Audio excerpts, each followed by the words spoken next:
In England, in the early 17th century, people were not free to worship as they pleased.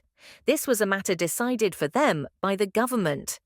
Those who did not like it could leave. So it was that on September 6, 1620, a sailing ship called the Mayflower departed from Plymouth, England, with 102 passengers. Many of those on board were leaving in order to be free to worship in their own way. Later, they were called pilgrims.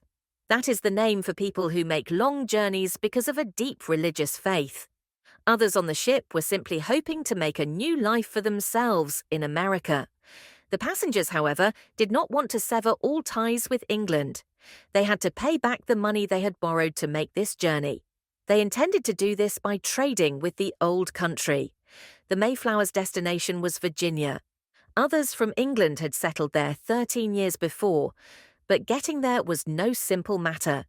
In those days, when sailors were out of sight of land, they navigated by measuring the position of the sun and stars. When the sun told them it was noon, the clocks on board gave a different time, depending on how far east or west they had travelled. The difference in time was used to calculate their position, but their clocks and other instruments were not very accurate. When clouds obscured the sun or stars, figuring out where they were and in what direction they were headed was not easy. For the first couple of weeks of the Mayflower's voyage, gentle breezes carried the ship along. The passengers sat on deck and enjoyed the sunshine. Later on, however, the weather deteriorated. Strong gales rocked the Mayflower and made life miserable for the passengers. Many people became sick.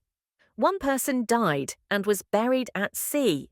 A woman named Elizabeth Hopkins had a baby in mid-ocean. She named the child Oceanus.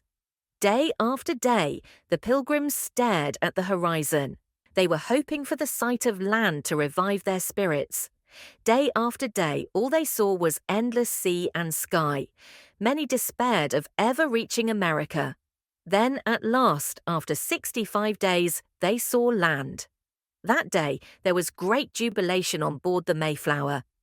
The pilgrims soon discovered, however, that they had been blown far off their proper course by strong winds in the mid-Atlantic.